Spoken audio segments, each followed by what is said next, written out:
जय हिंद। आप सभी का स्वागत है सक्षम एकेडमी लोहागढ़ यूट्यूब चैनल पर। आज हम बात करेंगे माउंट एटना ज्वालामुखी की। तो बात की जाए ये माउंट एटना ज्वालामुखी कहाँ पर है और हाल ही में क्यों चर्चा में है। तो बात की जाए अब जो ज्वालामुखी है यहाँ पर विस्फोट हुआ है, तो ये यूरोप का सक्रिय ज्वालामुखी है जिसमें विस्फोट हुआ। तो इटली का हवाई अड्डा था, उस पर धुंध छा गई आसपास, तो उसको बंद भी करना पड़ा। इसलिए ये चर्चा में है क्योंकि ये सक्रिय ज्वालामुखी है। ज्वालामुखी 3 प्रकार के होते हैं। तो बात की जाए तो यहाँ पर ज्वालामुखी इसको समझेंगे, बहुत अच्छे से जानेंगे, थोड़ा अपन गहराई से अध्ययन करेंगे जिससे आपकी परीक्षा में कोई क्वेश्चन माउंट एटना ज्वालामुखी से बाहर ना जाए। तो आइए देखते हैं माउंट एटना ज्वालामुखी को। तो माउंट एटना ज्वालामुखी में विस्फोट हुआ अभी हाल ही में। ये कहाँ पर स्थित है? यह है ज्वालामुखी इटली में स्थित है। तो पहला क्वेश्चन यहीं पे बन गया कि माउंट एटना ज्वालामुखी कहाँ पर स्थित है? इटली में स्थित है। तो आगे बात की जाए, माउंट एटना ज्वालामुखी यूरोप का सबसे सक्रिय ज्वालामुखी है। एक क्वेश्चन और मिल गया आपको, माउंट एटना ज्वालामुखी जो यूरोप है ये सबसे सक्रिय ज्वालामुखी है। तो बात समझ में आई आप लोगों को कि माउंट एटना ज्वालामुखी है जो आपका यूरोप का सबसे सक्रिय ज्वालामुखी है। आगे बात की जाए, इस मतलब माउंट एटना ज्वालामुखी का विस्फोट इतना भयानक था कि इटली के कैंटेनिया शहर के हवाई अड्डे को बंद करना पड़ा। तो पूछ लेते हैं कौन से हवाई अड्डे को बंद करना पड़ा? तो इटली का ये कैंटेनिया हवाई अड्डा है, इसको वहां पर बंद करना पड़ा।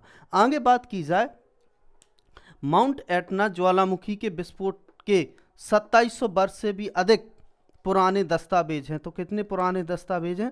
2700 साल पुराने इसके दस्तावेज हैं। तो माउंट एटना जो ज्वालामुखी है तो इसके 2700 साल पुराने दस्तावेज हैं। आगे बात की जाए माउंट एटना के बारे में, तो ज्वालामुखी एक ऐसा स्थान होता है जहां पर पृथ्वी के अंदर पिघली चट्टानों या मैग्मा पृथ्वी की सतह पर बाहर आ जाता है। तो ज्वालामुखी होता क्या है? तो आपको बताएं कि ज्वालामुखी के अंदर जो प्रतिक्रिया होती है, चट्टानें पिघलती रहती हैं, उसका मैग्मा बाहर आ जाता है बहुत विस्फोट के साथ। तो उसको अपन क्या कहते हैं? ज्वालामुखी कहते हैं। आगे बात की जाए, इसमें सक्रियता के आधार पर ज्वालामुखी 3 प्रकार के होते हैं। क्वेश्चन पूछा जाए कि ज्वालामुखी कितने प्रकार के होते हैं आपसे, तो सक्रियता के आधार पर ज्वालामुखी 3 प्रकार के होते हैं। कौन कौन से होते हैं आपके? मृत ज्वालामुखी, प्रसुप्त या सुप्त ज्वालामुखी, सक्रिय ज्वालामुखी। तो यहाँ पे ये 3 प्रकार के आपके ज्वालामुखी जाए। आगे माउंट एटना ज्वालामुखी की, तो माउंट एटना ज्वालामुखी सबसे ऊंचा भूमध्य सागरीय द्वीप पर्वत है। तो ये क्वेश्चन बनता है कि क्या है? भूमध्य सागरीय द्वीप पर्वत है। आगे बात की जाए, माउंट एटना ज्वालामुखी दुनिया का सबसे सक्रिय ज्वालामुखी है। दुनिया का कैसा सबसे सक्रिय ज्वालामुखी है? दुनिया का कैसा ज्वालामुखी है? दुनिया का सबसे सक्रिय ज्वालामुखी है। आगे बात की जाए माउंट एटना के बारे में, तो माउंट एटना आल्प्स पर्वतमाला के दक्षिण में इटली की सबसे ऊंची चोटी पर स्थित है। तो माउंट एटना कहाँ पर है? आल्प्स पर्वतमाला है जो वहां पर दक्षिण में।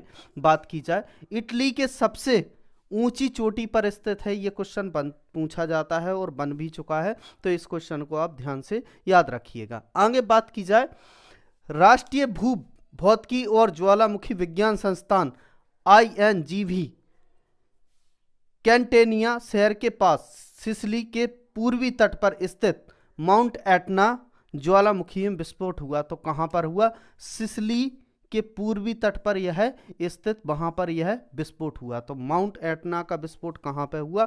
और गहराई से अगर पूछा जाए तो सिसिली के पूर्वी तट पर यहां पर विस्फोट हुआ। आगे बात की जाए, माउंट एटना की निरंतर विस्फोटक गतिविधियां ज्वालामुखी विज्ञान, भूभौतिकी और पृथ्वी विज्ञान के विषयों को प्रभावित करती है। तो यहाँ पे ये भूभौतिकी और पृथ्वी विज्ञान के विषयों को प्रमुख प्रभावित करती है। कौन? माउंट एटना ज्वालामुखी में जो लगातार विस्फोट हो रहे हैं उसके कारण ये प्रभावित होती है। जय हिंद, वंदे मातरम। मिलते हैं नेक्स्ट वीडियो में।